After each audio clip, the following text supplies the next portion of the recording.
This week's Michigan Lottery Excellence in Education winner is Mark Salzer from Plymouth Canton Community Schools. Congratulations. Thank you. Thank you very much. We have a video from your nominator. Let's take a look. Hi, Mark. I guess the cat's out of the bag by the time you see this. We gathered here to show our support for you.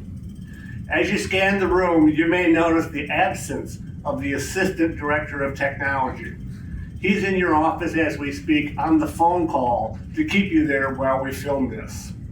A little background for you. Recently, the district awarded you the Extra Miler Award at one of the board meetings. At that meeting, there was someone who thought you were very deserving of that award. In fact, they thought you deserved more. They nominated you for the award you're about to receive. This nominator wants to remain anonymous, and I'm a little embarrassed to tell you that they're not from our department. No one here thought to nominate you for it. Sorry about that. You're welcome. Okay.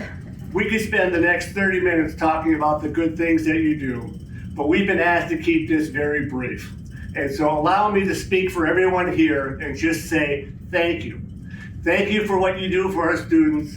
Thank you what you do for what you do for the staff, and thank you for what you do for us. Your work is noticed and appreciated.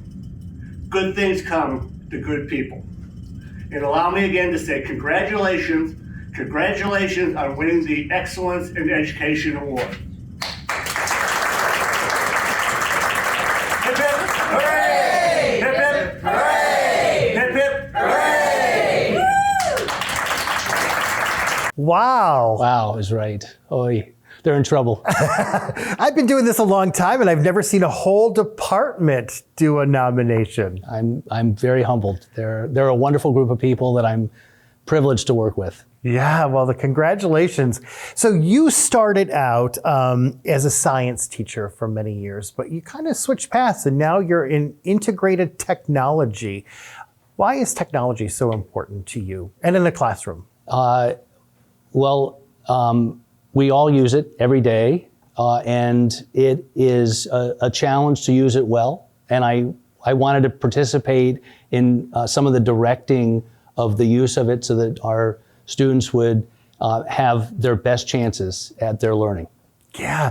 So tell me about the biggest challenges you see right now in a school when it comes to technology. I'd probably come up with two, top of mind, easily. One is just identifying what you're going to use that will be thoughtfully integrated in technology. So identifying, adopting, and maintaining appropriate and effective tools. So that's devices, that's digital resources for the students and staff, so they're going to be at their best and learn the most. And then another big challenge is safety. We are in an environment where we're online a lot, and there are unfortunately people with designs to take advantage of our access for their own gain. And so we have to really work very hard to keep student, staff, and the systems that are running schools safe. Yeah. And it requires persistent vigilance, and dedication. How do you stay on top of all the technology changes that happen? Well, you don't do it alone. You network. So I get to work with people that are also with their ears to what's going on, and tech directors around the state work together, and you read and you talk with other people outside of your department. So it's a group effort, and it's a never-ending effort. You're kind of like a teacher to teachers in a sense. In a sense, we are. I see that as one of my roles, is to support the work that they're doing. It's valuable work, and I want to help them do the best they can with it. Let's go back and talk about your experience in the classroom. Tell me about that and what you miss about dealing directly with the students. I miss a lot. I don't have daily interactions, and I don't have. When I was teaching, at one point I was looping, so I would actually stay with students for more than 1 year, and you'd see a lot of growth over those 2 to 3 years. But I guess I miss the laughter, the excitement when you learn something. I sometimes don't get to have that rare privilege to see But it's exciting, and I know it's happening in our schools, and I'm very pleased to be part of a team that makes that happen. Well, you also probably have to get a rush when you're working with teachers who don't understand the technology at first, but then all of a sudden it kind of makes sense. Yep, absolutely. And that's almost a daily event. And even right now, one of the challenges with education is how to thoughtfully use artificial intelligence. And those tools are coming at us fast and furiously, and we're trying to figure out how, with the teachers, we can leverage them for the students' benefit. And teachers are very excited.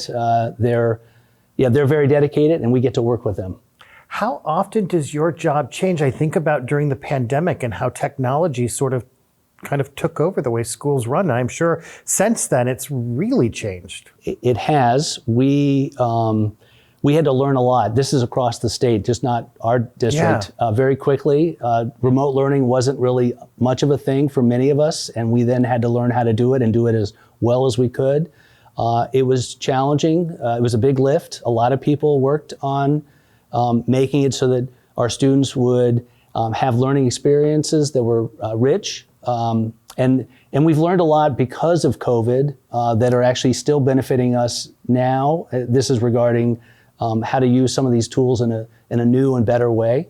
So we're better for it, I think. At the end of the day, you're retired. What do you hope that not only the students that you interacted with, but the administrators and the teachers, what do you hope they say about their experience working with you?